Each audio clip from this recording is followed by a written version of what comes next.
This meeting is being recorded. What's going on, y'all? This is your girl, Brie Undeniably, checking in for an episode of my speaker series, Deep Conversations with Dope Individuals, where we're discussing development, decision making, and a dedication to purpose. Today, as always, I'm here with another dope individual. His name is Roy Osing, or Osing, actually. Roy, I had meant to ask you, how do you pronounce your last name? You got it right the first time. Osing. Bingo. Uh, Oh, sing. Osing, Oh, it's sing a song. I'm not a dancer or a singer, but we could do it that way. we just jumped right into it. And that is actually one of the questions I always want to ask. But Roy Osing, I'm so excited to have you. Welcome to the show. You're very welcome, and I'm grateful that you've taken the time to engage me. This is awesome. Absolutely. Yeah, I'm really ready for this conversation. But before we kick into it, and before I give you the introduction that you deserve, I am going to give a couple quick shout outs. So, first and foremost, if you're watching this on YouTube or if you're listening wherever you get your podcasts, you're going to hear that audio, see that video, and see the studio that I'm in. It's all thanks to Gotham Podcast Studio. I'm so happy to be in partnership with them. They are really awesome. They do amazing things behind the scenes and clearly have really great studio spaces to go with it. So, shout out to Gotham Podcast Studios.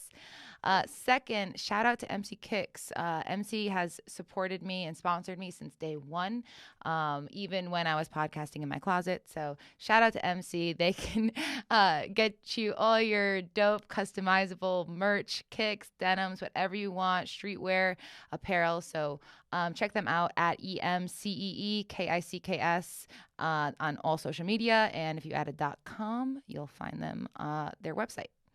And finally, when you're doing your own thing, you got to pump yourself up. So if you have not checked out my website, BrieUndeniably.com, please go over, check it out. Though I love podcasting and doing podcasts is like my baby, I also have a lot of other things that I'm doing on the side. So speaking engagements, workshops, retreats. So lots of fun things. You can also get all of my merch there on my shop page. So head to BrieUndeniably.com, see what I'm doing, and check out that shop.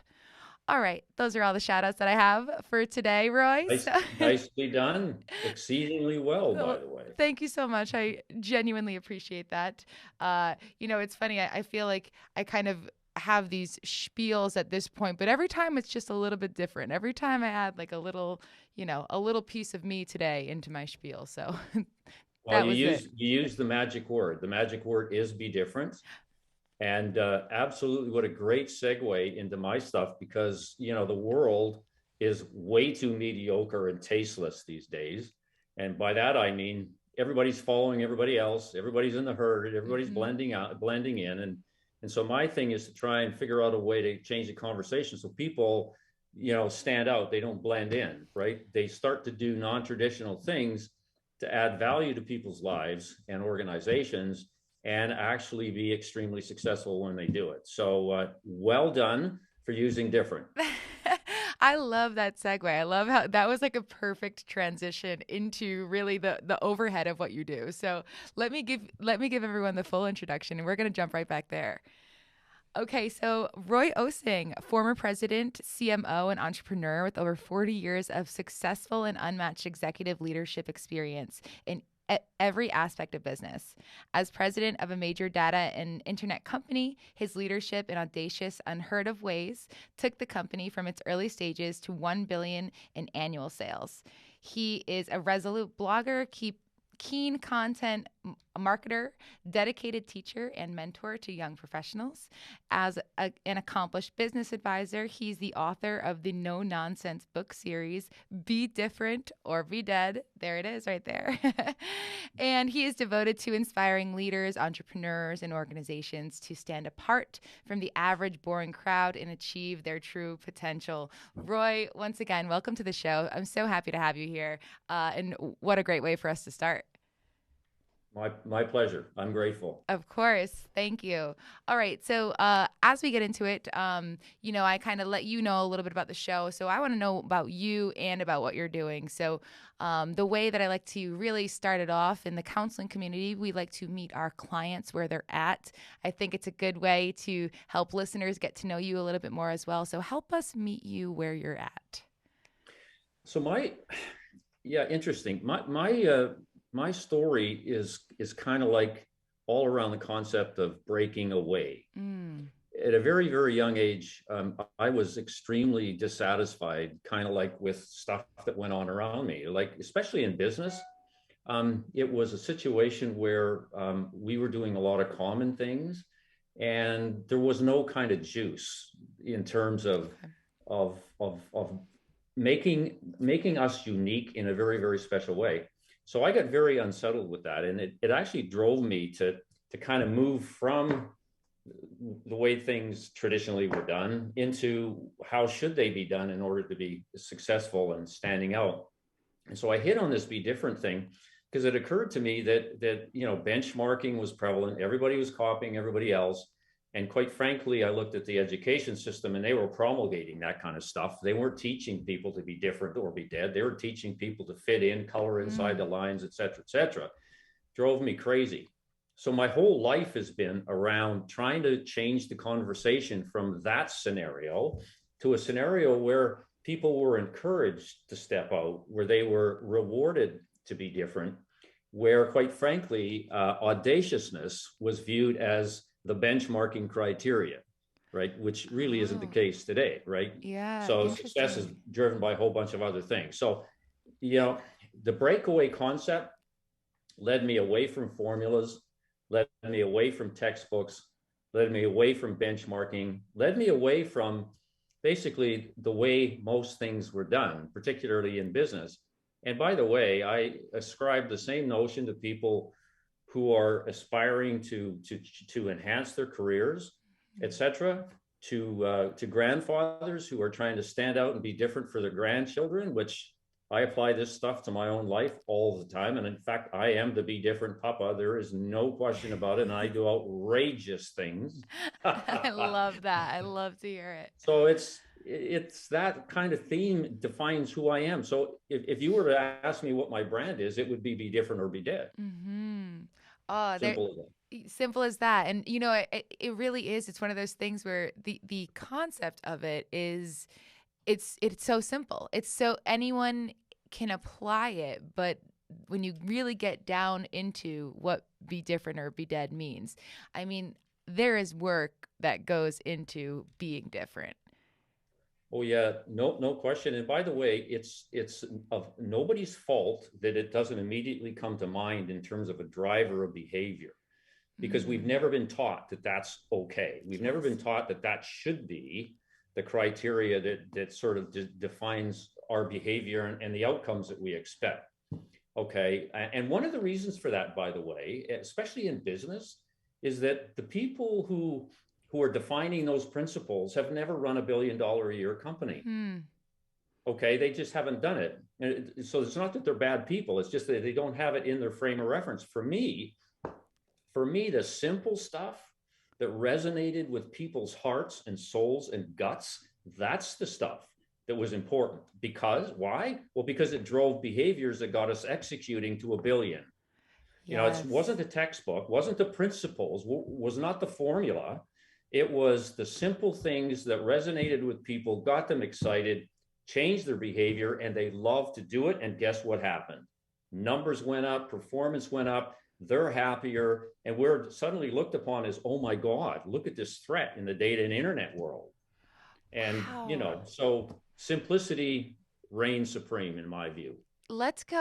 I absolutely agree that simplicity is supreme, because it's like we try to develop complex ideas, complex systems, complex notions, whatever it is to move about our life. But when we deduce them all down to the ridiculous, so to speak, most of them come from ancient wisdom that can be paraphrased in 7 words or less, I'd say. So that simplicity that, there's simple concepts that can do major things. I couldn't agree with more.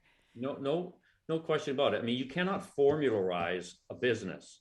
You can't create formulas, right, to get frontline people doing things that are crazy to get customers' loyalty. You can't put a formula to that. Right. You can't apply linear regression analysis, for God's sakes, to figure out where you're going, because there's not enough independent variables. I'm a math guy. Never applied differential equations to any business problem. Didn't work. You don't have to worry about me doing that, because I am not a math girl, I can say. but But people do. the other thing is, as a leader, Yes. one of the things that made me different than a lot of my colleagues was that notion. Hmm. And the ability to, not wanting to pump it up, but the ability to actually communicate with people in terms that, first of all, they understood. And second, because you're right, people try to overcomplicate really Hmm. simple concepts. I never did that. I just broke it down to what it really meant in simple terms. They once they understood it, I had them, right? You hook them and then show them why it's really important, again, in simple terms. And when that worked, you just kind of like, oh, just opened them up and they would do anything. I mean, that's the secret of executing a strategic plan. If you don't have the hearts and minds of people, forget it. Like, I'm not interested in talking about anything if you can't implement it, Yeah. right? You're wasting my time because all you're doing is appealing to my left brain, my intellect. And guess what? The intellect achieves nothing. This Nothing. it's so interesting, and it's so true. Like we're removing the math, but we're inserting the psychology. It's the heart. It's the hearts and minds. It's the emotional driving factor. It's what brings us to the larger concepts in life for us. What pulls on our heartstrings that will make us move the needle forward. It's interesting, and that's absolutely right. But it's interesting when people talk about leadership, they don't talk about that stuff. No, they don't. They You don't, know, do they? which drives me crazy. So in my book, my Mhm. latest book, Audacious Unheard of Ways I Took a Startup to $1 billion in Sales, that's what the leadership piece is about, right? It's about how to tug the heartstring. It's about how to light the fire, right? It's about to get people to understand what their specific role is in executing a strategy. And I call that line of sight leadership. So important. Mm. Most people don't execute well because they don't know the role that they're expected to perform. I used to spend copious amounts, and I would always get held that people say, well, you should be delegating that, Roy. No, my fingerprints go on that stuff because I'm responsible for execution. So I would talk to frontline people about what their specific role is. I would architect the customer moment.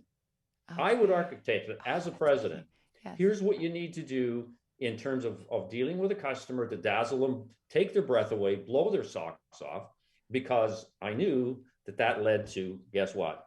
$1 billion in revenue. Yes, that led to the Simple, sales. simple stuff. It's so bringing that psychology piece again, it really is all about like not only in that leadership piece, but you said you're architecting the customer experience. And that is in itself grounded in psychology, right? Grounded in that emotional piece, and it's when you think business, no one's really thinking emotions, but it might that could be what's really playing a part on the And back that's the end. problem. Yeah. And that is the problem. I keep saying to people, it's not what they get, it's how they feel when they get it. Mhm. Not a bad quote, right? That is Boom. I spot mean, on. it's so true. It is so true. They expect the internet service to work. That's what they get. Okay, what they Mhm. don't expect is to be treated like absolute amazing, deserving, loyal people in the transaction that allows them to secure that service. They don't expect that, right? It's because they've been taught, to call a call center, wait 65 minutes to get a rep, and then boom, boom, boom, things happen, right? But to actually, I mean, a guy by the name of Tony Shea, unfortunately, Tony's no longer with us. He was the CEO of a company called Zappos in Las Vegas. They sold shoes online, which, by the way, my wife originally thought was the craziest thing. She's into shoes. She has to try them on. Who is in their right mind is going to buy shoes? Well, turns out a lot of people did because Bezos paid a couple of billion for the company. For Anyways, sure. I know I digress. Zappos. Yes. Zappos is, I mean, Tony's philosophy was call centers aren't call centers, they're loyalty centers.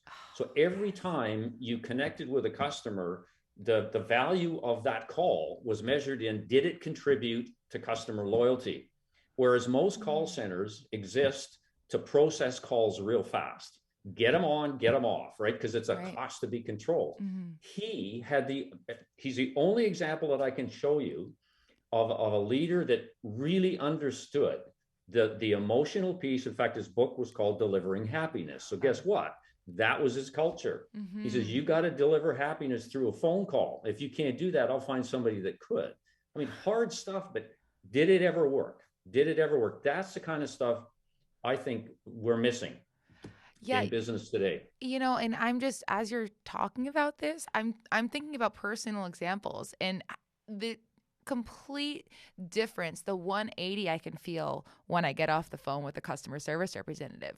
And like, if I have a great experience, I am so ready to go to receive every email, do every survey, say Right. 10 5 stars, 5 stars, 5 stars. They were amazing. I felt so well respected. And that keeps me, because those are the people that I'm dealing with this specific company. So if that company has competition and they're not keeping me happy with the phone calls, just with the interactions, I'm moving to their competition because I want to feel better about the experience in working with this company. So it makes How, so much sense. how complicated is that? It Not, it's pretty simple, yeah. right? It is absolutely simple, and it's a truism. The problem is leaders are for some reason have this notion that they're going to be sitting in a boardroom talking more to board members than they should be talking to frontline people, and yet exactly the opposite is true. When I probably spent 75% of my time as a leader with frontline people in the trenches, helping them deal with problems that they had. I mean, I was the only one that did that. By the way, I was different. That's an Yeah. example. Yeah. Like, and I would cancel meetings with my CEO Really. because I Because would you I would be dealing with customers and frontline people, and it took once or twice for him to realize and understand what I was doing and support what I was doing. And that was a nice thing about it. I had a guy, good friend of mine, just a great CEO, who basically said, "Roy, go do your thing." well, Boom. that's great. Yeah, you're like, okay, well, if you're giving Go me do the your reins, thing. yeah, I can do that. But not everybody's lucky like that, and so I had degrees of freedom, Hmm. but they were earned because we were delivering results, right? So if you don't deliver the results, then it's all words and music, words and no music. So yeah, that sort of thing. And here's another simple example. Hmm. I mean, rules and procedures in most organizations are conceived by analysts and auditors and people so remotely distant from a customer. Like, you can't shoot a rifle from one to the other. Yeah. Oops, bad example. But you couldn't throw a rock. Oops, another bad example. Anyways, you know what I'm saying. So Yes. what I would do is I get frontline people to define the rules that did nothing but annoy customers. I called them dumb rules, which, by the way, people didn't like the name because it was extremely inelegant. Roy, you shouldn't be talking like that. But it was I said, different. well, they are dumb, because if they cheese customers off and they leave us, why would you think they're smart? Right? Right. They're dumb, stupid rules. So we had dumb rules contests I love it. where frontline people would submit dumb rules, and they would be held accountable. Once we said, yeah, that is stupid, let's get rid of it, they and their management team would be held accountable for eliminating or revising that stupid rule. It was such, and I would have, I go into the workplace with a white t-shirt with dumb rules in red and a great big circle around it with an X on it, right? So I was known as the dumb rules president. And, and, and it worked. It worked. I mean, we got rid of so much junk. And then the interesting thing about that, Bree, is that it opened up capacity to do other things. Because once we got rid of the stuff that didn't make any sense, Hmm. we now had an increased ability to take on incremental things that we should be doing without adding resources. So cutting dumb rules or killing them is a strategic act. Why isn't it people don't talk about it that way? I'm hearing what you're saying, and sorry to pause you right there, but I'm kind of like zooming out on the concept of like every single workplace environment that you go to, every organization, they are going to have the regular rules, the not dumb rules. So they define this structure, this set of things to follow. But it's just like, and the really big concept, like you don't know how to love unless you have been heartbroken, or that type of thing. Like, you don't know what's on the other side of it. Like, what to do, Oh, but it's also, why aren't we defining what not to do? That's what I'm really hearing with this concept, is we need to be able to define both to actually see the full picture of the system that we're trying to build. Well, here's the thing that relates to what you're saying. You will not know if a rule in your organization is stupid unless you have to engage with the organization through that rule. And the Hmm. fact of the matter is, we don't do that, and we don't get people to do it. So what I used to do is I'd get customers to come in. We take them through the process for fulfilling an order, for Mm-hmm. example. Right? Here's what it looks like. Are you prepared to engage with me in that rule, in that process? And they'd say, hell no, that's the dumbest thing. I mean, look at all that. And Yeah. you get all the problems. You had to be thick skinned to do this, right? Mm-hmm. Customer loyalty is not for the faint of heart. This You is need to true. have an extremely high pain tolerance, right? Because pain is a strategic concept, by the way. Oh, You we could know, talk about that. so we used to go through this, and guess what? It was amazing because first of all, we got super advice, ended up doing the right thing, and the customers that we involved in that process, what do you think that they said about us to their friends? They went, OMG, can you imagine? This company just asked me my opinion on the rules that govern my engagement with them. How cool is that? And Yeah. so that word of mouth stuff just went nuts, just went nuts. That's so And great. I had to keep backpedaling everybody behind me because they were still worried about my phraseology of dumb rules. You're like, the dumb rules concept is working though. This is making sense. And like, you get Absolutely. that positive feedback. I mean, I could, if I was a customer at your organization, I would feel so included and supported, which again makes you want to stick with the company. I mean, right now I'm thinking the companies that I find that I'm on the phone with the most are banks, different banks for, different uh whatever cards I have. And all I'm thinking is like right now as we're talking about this, I can literally tell you which bank I will tell others that I love and which bank I will tell others not to go for. And it never has to do with the bonuses and rewards that they give me, ever. It never has to do with the money. It never has to do with the credit limits. It all it has to do with is the conversations with the customer service representatives I've had, and if they were able to help me, make me feel supported and fix the Absolutely. problem. Well, the interesting thing, and that's absolutely right. Again, you just break it down to simplicity. And if people want to add a formula, right, it's customer loyalty is a function of feelings. Mm-hmm. Okay, not what you get. Again, Yes, it's going that's back. It's it. not what you get. It's how you feel when you get it. Yeah. And we had posters of that sort of stuff up. We had, I mean, in the days. By the way, people read posters. Why? Not just emails and texts. Why? Because because they're visual. Why do people like visual things? You know this. They love visual things, It, right? They mm-hmm. hate looking at numbers. They love looking at pictures. That's just who we are. That's Yeah. our kind of right brain sort of thinking in this process. And Yeah. so we just made it quite obvious to them in terms of what we were doing. And people at first went, "Oh, there goes Roy again. What the heck is this?" Being different. I know. And so we had to explain it. They had to approve it because we weren't going to try and execute anything that frontline people for sure. Mm-hmm. Like in a way, I was less concerned about what management thought, my team. Yeah. I mean, I don't mean that to be flippant, but I was more concerned with how the people dealing with customers looked at what we were doing than I was kind of like theoretical opinions of other people that didn't touch customers. And once I really locked and loaded on the customer outcome, then I would back end it into management and say, okay, by the way, your performance plan now reads this way. How do Mm-hmm. you like me so far? Well, it didn't take them too long to figure out that that's just the way we had to operate, Yeah. right? Had to operate that way. And we lost a few who weren't really happy with that and didn't want to sign up for what I would call servant leadership kinds of things, and being different and so forth. And that was fine.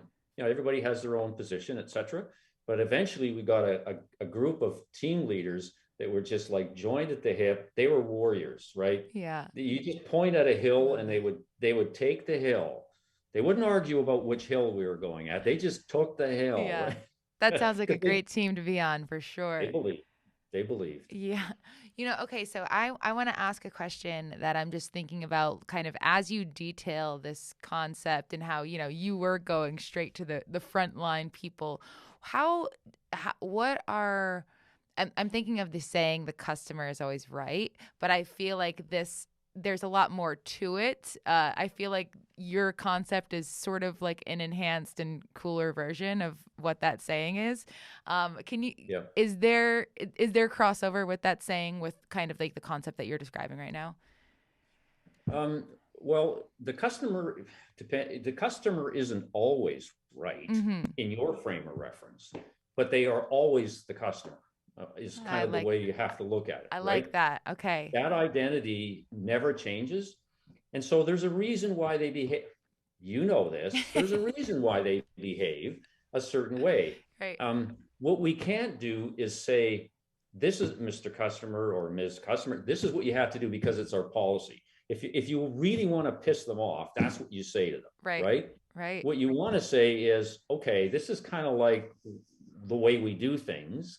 How's that going to work for you when you notice that they're really upset? Yeah. And try and work out a solution.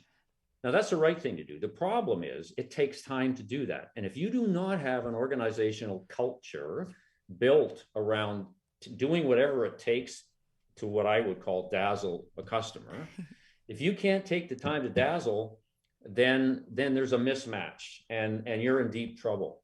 The customer will call you out because you're being insincere in your declaration that you want to do better for them. And employees call you out too, and they say, yeah, we'd like to do that, but you won't let us because we don't have enough resources or you have different priorities, etc.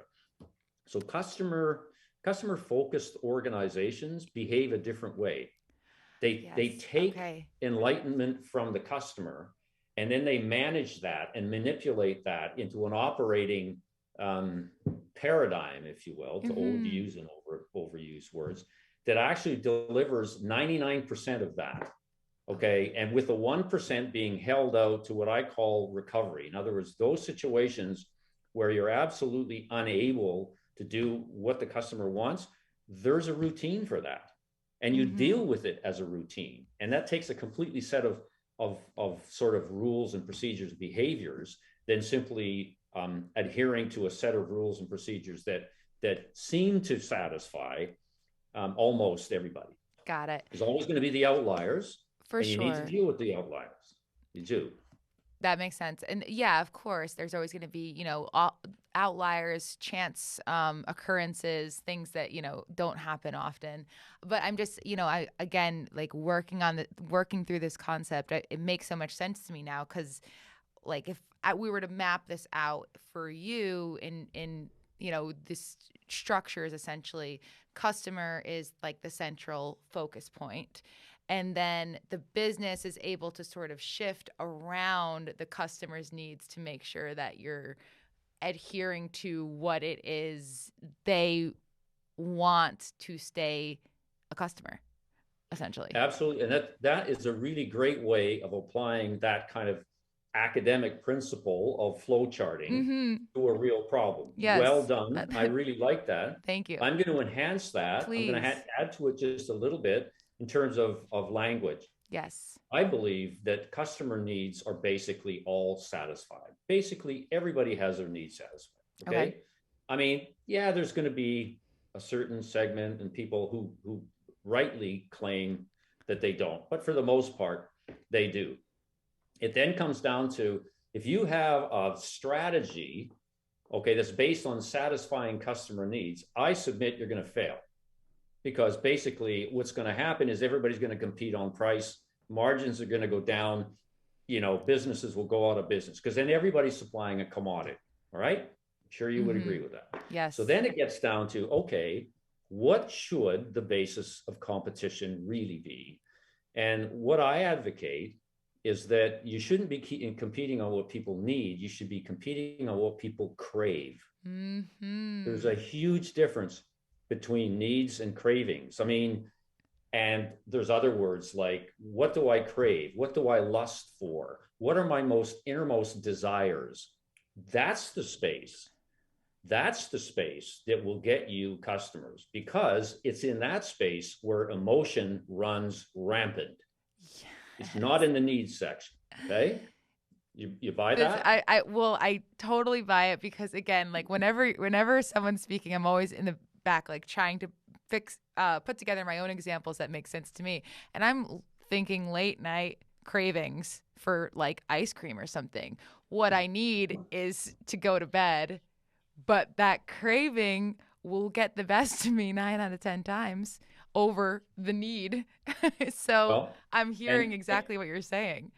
and you're going to pay a premium price for it. Yeah, It's just, that's just the way it works. yeah, Okay. absolutely. Like, but craving, we used to define this in different ways. Like if you're in the airline business, Mhm. right? What's a craving versus a need? Well, the need you have is to have the number of takeoffs equal the number of landings. Okay. That's a Yes. need. Yep. Absolutely. Okay. That's it. You don't you don't This want is to a mess basic that. concept. You do not want to mess with that. But a Please craving no. could be related, and it is related to the way the airline treats you, particularly when things go wrong. Like what Mhm. happens when they lose bags? What happens when they screw this and that? I call it service recovery. That's probably a subject for another podcast, because it is such a neat thing to talk about, the strategic power of making mistakes. Yeah. Awesome. Write that down, will you, Bree? Because we could I come sh- back and talk about that. I sure will. We can talk about that. So Honestly, that's great. the craving deals with other stuff. It deals with the treatment. It deals with how people are empowered. It deals with all of that stuff, assuming that they're going to land. And by the Mhm. way, when people land, they don't jump up and down and tell everybody around them how wonderful the airplane and the airline was. I mean, seriously, Yeah, it's just that's like, true. That's you just had heart surgery and you're still alive. Okay, you may be blown away by the way the medical system treated you, but you kind of expected to still be alive. right. Right. Yes. Yes. I mean, Okay? So what I'm saying is organizations, they need to refocus, okay, where they put the emphasis.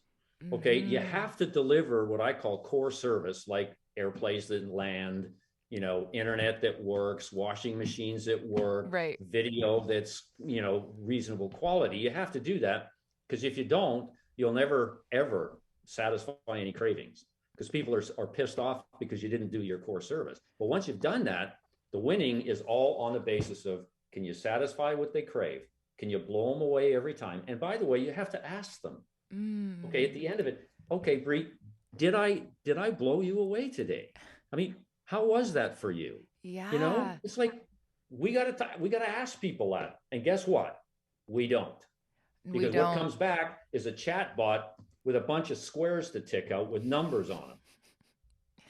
Oh, it's Help. too true. It's too true. It is too true. Oh my gosh. But I love what you're describing here as sort of like a hierarchy of needs, so to speak. There's obviously like Yep. the plane has got to take off as many times as or has got to land as many times as it takes off. That is the basic need. I'm thinking psychology again, Maslow's hierarchy of needs. Yep. The very bottom, we need shelter, food, clothing, and security. Those are, And internet. and that, that's Maslow changing. forgot that one. But that is so true. That's so changing. It's so true, especially in these past several years that we've been through. We know that we need connectivity We for, do. for sure. We do. But that's oh, that is funny. But that is what I'm hearing, this hierarchy of needs, but in, applied to a business setting. There are certain things obviously that you need to check the bottom boxes, but after that there needs to be more. It can't just be like, "Oh, okay, we're producing what we're saying we're producing and that's it." Well, it comes into, like, I do a module called service recovery Mhm. with clients, and it's customer service. Yes. But what people don't realize is there's literally two components to provide service. We've just been talking about one of them, core service, is basically what you get when you do business with a company. Okay. It's internet, right? It's a podcast, without drops in sound, blah blah blah. It's all that basic stuff without which you wouldn't have a business. Okay, so the interesting thing is that core service is not a satisfier. It's a dissatisfier. You don't get a lot of credit when you do it, but you get blown to bits when it doesn't work. Okay? So that's the first piece. So you need yes. So you need to make sure that your core service is delivered 100% up, 100% of the time. Then you've earned the right to be in the service quality business. Then it says, well, all right, where does loyalty come from? That's the piece you and I have just been talking about. It comes from the service experience. How do people feel when they consume the core service? That's where organizations need to spend time and money. The reality is they don't, because they're spending a lot of time trying to get the core service in, believing that it will create loyal customers. It's a waste of time. Wow. Waste of time. So you have to get that's the base. I would call that's a need set relative to service quality. Get that set, then earn the right to move on to, okay, well, now how do I enhance the customer's experience? There are literally 4 ways, and I don't know whether I should tell you them today or whether I should hold them for another session. We have 20 minutes left. It is up to you which way you want to navigate the conversation. Right. I'm here. Well, I'm following. Okay. Well, okay. Just if you're interested, there's only 4. I think, if I can remember them. Yeah, of course. And the first one is pedantic as hell. It says if you want people treated well, you have to recruit people that actually like human beings. Okay. So there's a lot of organizations who have people working with customers who really would rather be taking inventory. They don't like Homo sapiens. They don't want to work with people. No eye contact. They walk away when you're leaning into them, etc.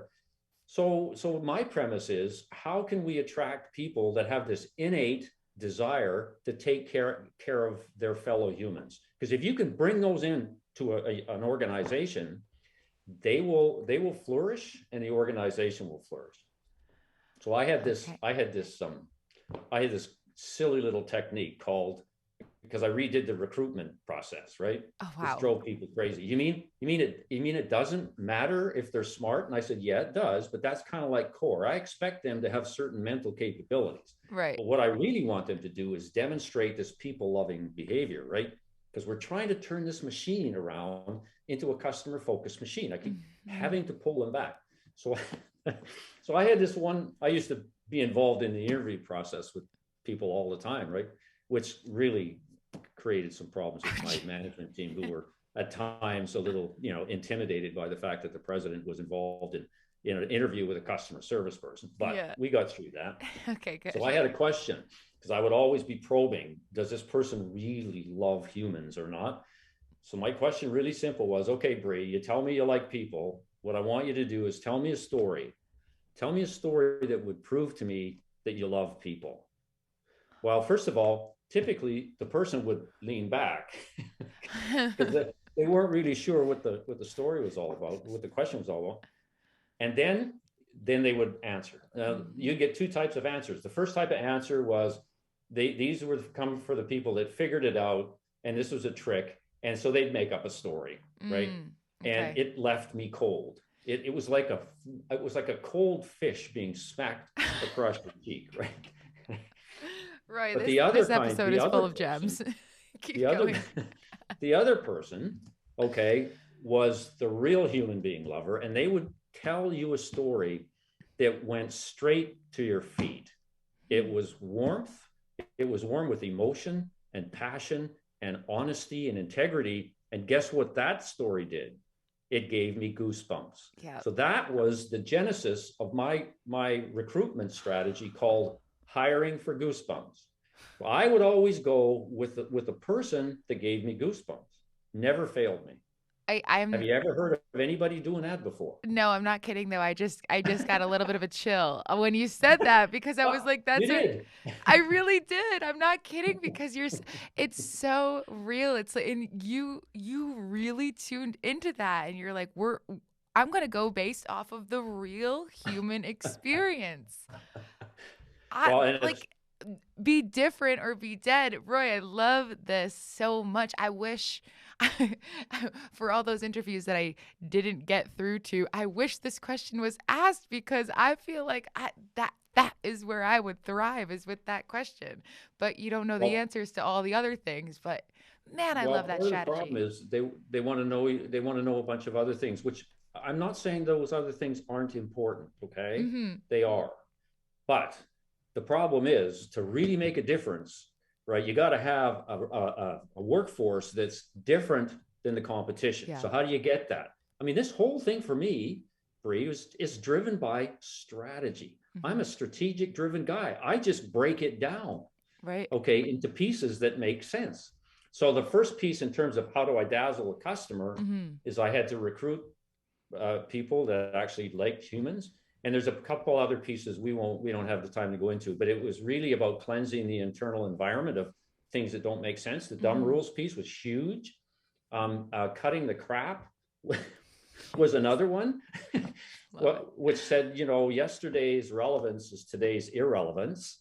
So we need to get rid of today's irrelevance to make room for doing the right things, right? Mm. The right things opens up space for dealing with customers, and that's why that relates. So we had a huge program built around, which became part of the culture and integral part of our overall service strategy, that started out with recruitment and ended up actually with defining and architecting the customer moment, which had my personal fingerprints on. So that was Okay. kind of cool. Yes. Wow. Okay. So, okay, wait. So we've got that. How many was that? Was that I know you were going to go through the four. Was that, That was three, I think. that The other one that okay, do you want the fourth one we just could to have the show you four. Yeah. Just I to, haven't completely lost my mind yet. The fourth one was if you can't kill a dumb rule, right, you want to bend it. So you empower people to bend the rule in favor of the customer where it makes sense. Now, the interesting thing here is from a psychological point of view, Mm. most leadership doesn't want to empower the front line because they think the front line will give away the business. They just do. Oh, I mean, okay. after all, Interesting. I end up to be a executive, and I have the power, and I should be. The reality is, executives have no power. They It's the think they people, have it's the power. ones in the front line. The ones controlling the transaction, and they are the most precious assets and organized. In fact, they should be on a balance sheet under assets, but they're not. I Mm. tried to get that, but I couldn't get it done. The accounting guys, they said, no, Roy, that's just going a bit too far. So I gave up on that one. So, but what I would do is say, okay, we have this set of rules. They should be okay for 99% of the time. But if you run into the 1% who absolutely is insanely not wanting to do it, don't do it. Break it, bend it in favor of the customer. And I said, you're accountable for the result because it's part of your performance plan. I got to tell you, I mean, these frontline people, they were incredibly tough. But once they had the power to actually make the decision, they thought about it and they made the right call. And Mm. I would get well, in those days, voicemails, I guess, and some email. Um, uh, and they would literally say, Roy, I got to tell you about this rule I broke. Well, seriously? I mean, how many how many times would a president of a company get a get a message from somebody who said I broke the rule and you'd be proud of me? I love it so much. I think that is so awesome. That's I hope people are really, taking to these strategies, especially the leaders that are listening. This is just unparalleled advice from such a unique standpoint. And I I wish we could continue the conversation for longer. We are winding down to our last 10 minutes. So we've got a couple things to do. All But right. first, I want to just talk a little bit about. So I clearly have a ton of experience in this. You have done transformative things in your sector of the business world. And you've now transitioned into writing books about it, coming on podcasts and really talking about these strategies and stuff. And I wanted to kind of, as this podcast does incorporate purpose, what do you feel like this has become purpose for you, or purposeful in kind of the space that you're in and bringing these strategies and ideas to a larger scale? Yeah, absolutely. I mean, for me, like I've just published, well, the print version will be out in the end of May, which we can talk about, but there's literally 7 books in my Be Different or Be Dead book series. Amazing. And the objective here, Bree, is not to sell books. I don't care. What I care about is changing the conversation that we're having around simple things that will change how organizations perform, will change how individuals perform in terms of their career, and will help individuals perform better in their lives, because seeking this sort of end state is so rich. And like I told you before, I'm a grandfather of 4. I use this stuff. I am the Be Different Papa. No question about it. I'm edgy, and my grandkids love it because it's real for them. Yeah. Hey, guess what? I now Snapchat with 2 of my granddaughters. Boom. That's awesome. That's awesome. I mean, come on. You are the Be Different Papa. That's so great. So it is a journey, and it is meaningful for me. And the podcasting part, because I love conversations. It was always a strength of mine. I love doing presentations, but more in a conversational mode. So I picked this because it was, I think for me, it was so easy to do. And it allows me to meet people like yourself, and hopefully get access to people and give them something a little different. Like I don't look at myself as somebody who's giving people prescriptions, because I don't have that right. Okay. I have no right to prescribe. What I can do though is tell you a whole bunch of crazy things that actually work. And trust that you might pick 1 or 2 of them and try them. And that's, at the end of the day, that for me, that's success. Absolutely. Because eventually, with if that can go viral, that whole process, that whole notion, if that can go viral, then indeed the conversation will eventually change. And maybe we'll start teaching people at schools how to write color outside the lines. Maybe we'll start teaching people to be different. And by the way, when I say that, that's not a DNA thing. Okay. It's a behavioral thing. Right? This is not about all that other stuff that somebody's going to make an issue of. This is how I choose to behave. And that's what it's about. The power of choice is there. Absolutely. It's not something that you're born with or not. This is something that behavior is formed. Behavior is practiced and learned. So something that you can I used to get heck do. when I used to encourage people to hang out with weird people. I used to get heck for that. But and then I realized why I was getting called on that. And I said, no, what I'm trying to say is find somebody that really is unique and puts a twist on everything they do. Find that person. Go hang out with them. That's what I meant. Such great advice too. It's like we don't actively, tell ourselves to seek the difference in the world. It feels like we try to fit in so much, but fitting out, standing out, and being outside of the box is where that right brain part of us is also going to thrive, that creativity piece and such. Well, we need it. We need it as society. We need it as individuals, because unfortunately, the comfort and the warmth and the predictability of the herd will not get us to where we have to get to. It just won't. It's not a source of innovation. It's not a source of creativity. It's not a source of personal growth. It's easy, warm, and comfortable. We need to get out of that. We do. We need to encourage people to get out of that. It's a risk, but we need to reward and recognize people that are actually willing to take the risk too, because that's the other thing. If you punish me from stepping out, I'll never step out again. Right. So you got to be really careful, especially in businesses that's a different story maybe, or another time. But okay, last couple minutes here. A few things I want to do. First, in the spirit of being different. You had proposed an idea to me that I really loved prior to this. So I want to kind of talk about that a little bit, or if you would like to kind of jump into that in terms of Roy's books, we're going to do a little bit of a promo here. So Roy, why don't you go ahead and explain that idea for listeners? Sure. Just hang on a Yeah, second. please take your time. There it is. I can't believe it. I was unprepared. Oh, so this is my latest. Yes. It's called Be Different or Be Dead, the audacious, unheard of ways I took a startup to $1 billion in sales. Mm-hmm. Kind of audacious, but that's the way it is. So my idea is I'd like to pay audacious forward. And that's the offer that I put forward for yourself, Bree, and all of your listeners. So the way it will work is if anybody buys one copy of this book, which they can get from me. By the way, it's not in the bookstore yet, so this is kind of a cool offer. This is way ahead. It hits the bookstores on May the 31st. But as an author, I've got advanced copies, right? So there's not that many of them around. So that's one thing. If somebody buys a copy for a friend or a colleague or a leader that they think a lot about, if they do that, then I will provide that person with a free signed copy of the book.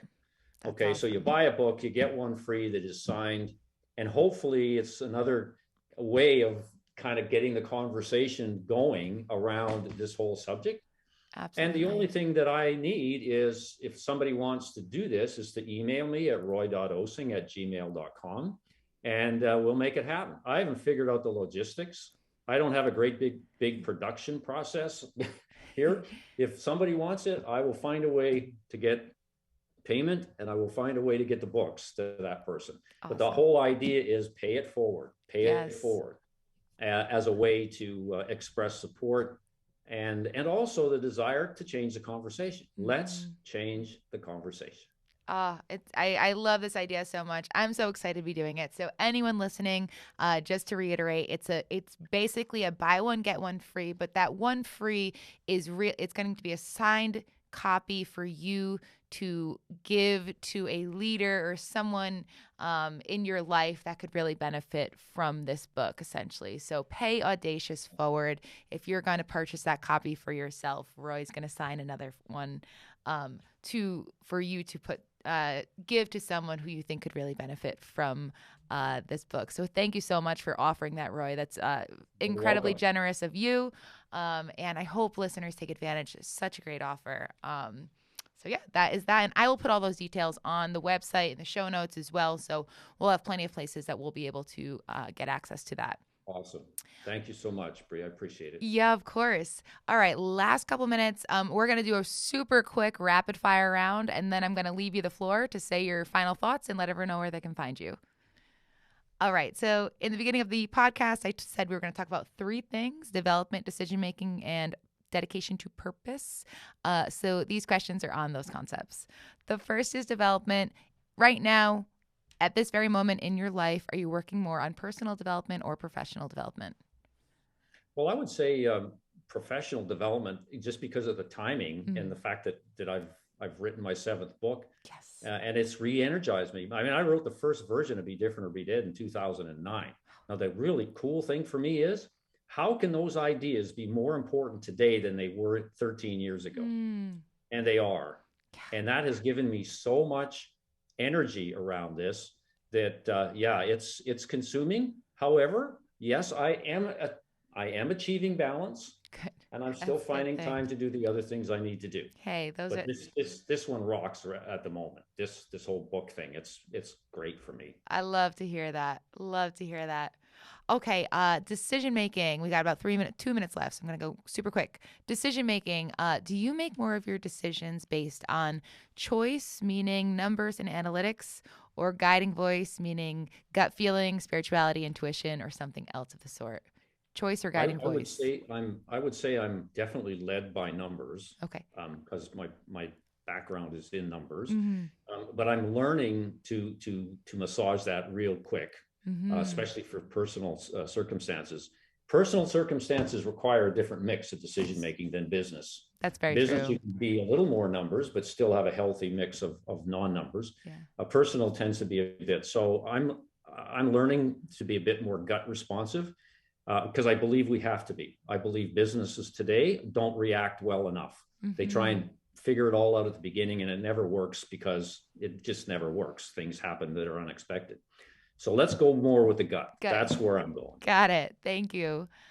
Okay, and the final one, this one I've been re-architecting a little bit to see how I get what different answers I get. So this one I'm just curious about purpose. Do you feel like purpose is something that we are born with or that we build with? Do we build it ourselves, or it kind of like is purpose nature or nurture? That's really kind of the question there. Well, I don't know. I mean, it's hard to say. I mean, we may be born with a certain amount of a piece of our DNA strand that eventually leads you to something. But for me, it was learned. It was created out of a need to be different. Totally. And it was created, built, nurtured, and executed, and then constantly revisited and revised. Because that's the other thing. This stuff doesn't stay the same forever. Right. So you have to be prepared to change. That is so well stated. Thank you. All right, Roy, we just have just a minute left, but please, final thoughts for listeners and let everyone know where they can find you. Well, I'll start out. You can find me at bedifferentorbedead.com. It's my website. I blog every week. Awesome. So every Monday, I publish a blog about my stuff. I do take guest posts as well, but they have to be really relevant to the Be Different theme. And I got to tell you, that's a bit of a challenge because getting people to actually write that way and present their ideas that way is not something that comes easy to most people. So I do that. I'm doing less guest posts now, but so I do that. All my books are available to look at on my website. So come visit me, subscribe to my blog. And what I want you to do, tomorrow, I want you to do one different thing and give up one old thing. That's all I want you to do. Just start out that way. Do something different, give up something old, and just see what it feels like. And then the day after that, do another thing and see how you feel. I want people to start making the change to be different because that's the way we're going to be happier. That's the way the world is going to be better. Awesome. That's it. I love that so much. Just incremental growth into becoming different and be different or be dead, everyone. This is Roy Osing. Thank you so much, Roy. It has been a true pleasure. And I look forward to getting the the listener feedback from this, especially with the book offering. So all that information will be in there. Our time is coming to a close. Thank you again, Roy. It has been a sincere pleasure. Thank you so much. I'm grateful for the opportunity, Bree. Seriously, thanks a lot. Absolutely. And as I end all my podcasts, until next time, let this be the moment.